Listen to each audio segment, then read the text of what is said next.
So you edit with Premiere Pro, but you'd like to speed up the process a little bit. Here are 4 ways that you probably haven't heard of on speeding up your editing workflow.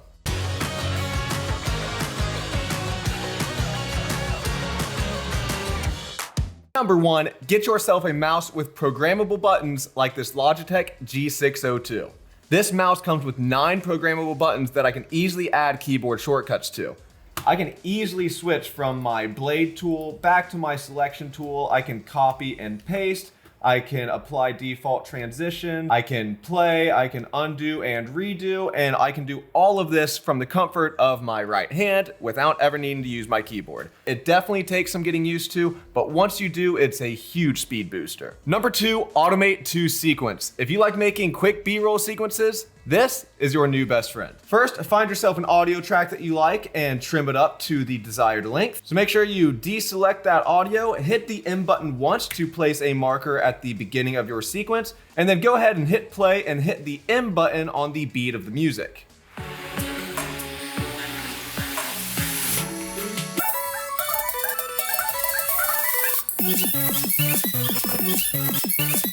So now that I have that done, I'm going to lock that audio track, come into my clip bin here where I already have selected some in and out points, and hold shift and select all my clips. Go up to clip, automate to sequence, make sure you're at selection order at unnumbered markers and overwrite edit, use in and out range, and hit OK. So let's see what that made for us.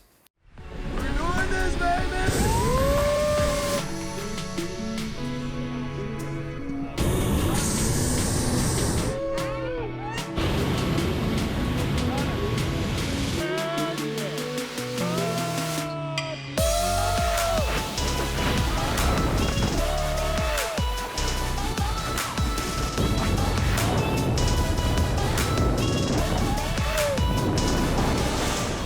Not bad for just a couple of clicks and setting in and out points. Now, of course, if you want a high-grade professional B-roll sequence, this isn't the shortcut. But if you just want to make a quick, fun B-roll sequence, or at least get everything laid out in order, automate to sequence speeds things up exponentially. Number 3 is going to be ripple trim edit to previous playhead and ripple trim edit to next playhead, or just Q and W. How do you usually trim clips? Do you pull out your blade tool and cut it, and then selection tool and delete and ripple delete? Do you grab the front and bring that in, and same with the back and bring that in, and then ripple delete those gaps? There's a much faster way. If I take my playhead and I go to the start of the clip, say I want this to start right as Juan's parachute is opening right there, I'm just going to hit Q and watch this. Bam.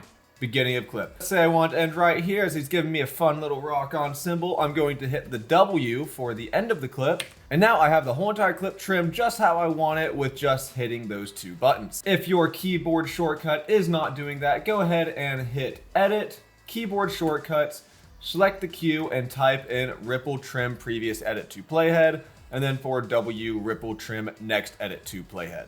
This is especially useful if you do pancake editing and you like to put all of your clips on the timeline in their entirety and make your selects that way. So finishing off the list at number 4 is going to be time scrubbing and a little keyboard shortcut that I mapped it to make it even better. So fast forwarding and rewinding are obvious time savers because you go faster and backwards in time. And if you're using a pancake-like style of editing and you have all your clips in there, you can easily play your footage and speed it up using L and J. But what I've done is set the shuttle right and shuttle left, which is fast forward and rewind, to my keys on the number pad here, the plus key and the minus key. And I can easily watch all of my footage in regular speed, hit the plus button to start fast forwarding, and maybe if I see something I like, I'll go back to the rewind, pause it, and I can hit my Q and W to make my in and out point. So I'm gonna fast forward through this clip. Maybe I want it to end right after I do my little hand thingy rock on symbol. I'll hit my W. So those are my 4 quick tips to speed up your editing workflow. If you learned anything new, let me know in the comments down below. Give this button a like, hit that subscribe for new videos every single week, and don't forget to tap that bell.